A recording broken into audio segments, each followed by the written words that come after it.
Après plus d'un mois, et même je pense un mois et demi d'interruption, tentative de reprise des traductions sans filet, filmées. Je rappelle le principe, il s'agit de traductions qui sont improvisées après un choix rapide d'un texte, sans travail préalable. Et pour reprendre, je vais à la fois reprendre avec une forme de continuité de la première série, en choisissant de traduire un poème court de Ted Jones, toujours tiré de son recueil Aphrodisia. Et je me suis tout de même choisi, enfin, j'avais repéré 3 ou 4 poèmes, et j'ai choisi à la fois le plus court et le plus facile, histoire de faire une vidéo assez courte, pour essayer de relancer un peu la machine de manière un peu nerveuse. Le poème s'intitule Love Tight, il se trouve à la page 118 du recueil Aphrodisia, et il est, c'est important de le dire parce que là ça va être une traduction orale, il est entièrement typographié en capitale d'imprimerie, et je vais le lire, je ne sais pas du tout si on voit, je vais le lire. Love Tight.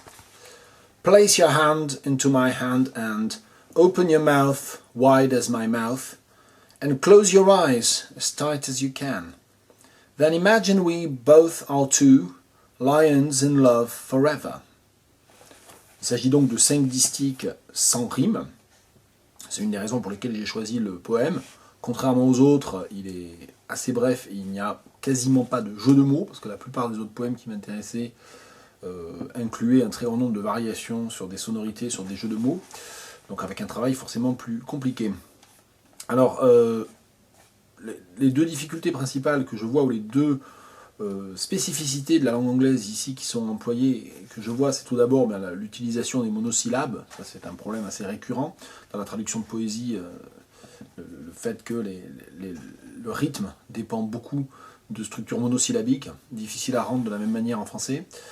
Et autre chose ici qui est la répétition des parties du corps, place your hand into my hand. Et c'est vrai que traditionnellement en français on considère qu'il faut non pas répéter la partie du corps, mais passer par une structure pronominale, enfin une structure utilisant un pronom, pardon. Et donc, place your hand into my hand, on traduira plutôt mets ta main dans la mienne, non pas mets ta main dans ma main. Et là, comme il y a un côté quand même itératif, une forme de répétition, je suis un peu gêné parce que je ne sais pas très bien s'il faut respecter plutôt la structure évidemment de la répétition en anglais ou la norme française. Love tight. Donc, normalement, hein, c'est love, s'il est suivi de l'adjectif ou ici peut-être de l'adverbe tight, ça serait plutôt le verbe. Donc soit aimer serré, soit amour serré, si on considère que ça peut être le nom, ça serait plutôt tight love dans ce cas-là. Ça voudrait dire autre chose aussi, love tight, amour serré ou aimer serré. Place your hand into my hand and, évidemment là, il y a quand même toujours un jeu sur les mots, avec la paronomase de hand et hand. Mets ta main dans la mienne, et puis, mets ta main dans ma main, et puis, mets ta main dans ma main, et puis, mets ta main dans la mienne, et puis, open your mouth wide as my mouth, ouvre la bouche, alors, wide as my mouth, on dit ouvrir grand la bouche.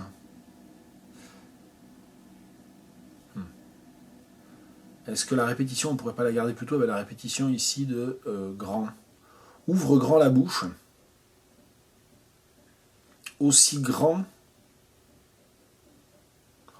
que la mienne, ça veut rien dire, aussi grand que ma bouche. C'est un poème qui avait l'air facile, en fait il n'est pas du tout, évidemment, comme d'habitude. Open your mouth wide as my mouth, ouvre grand la bouche.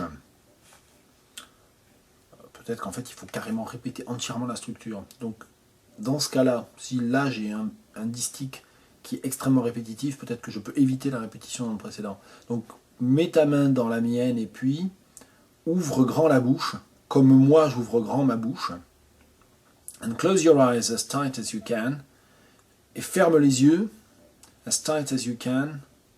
Alors c'est aussi serré, hein, là, on ne ferme pas les yeux de manière serrée, c'est un peu bizarre. As tight, ferme les yeux.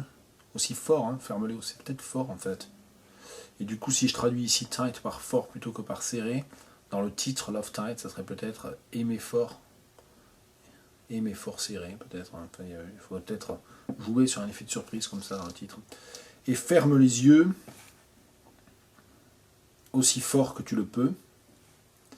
Then imagine we both are two lions in love forever. Et alors, imagine-toi que nous sommes deux lions in love forever. C'est vrai que moi j'étais tenté de dire éternellement amoureux. Mais peut-être qu'il faut terminer aussi par forever, comme dans le poème en anglais ici.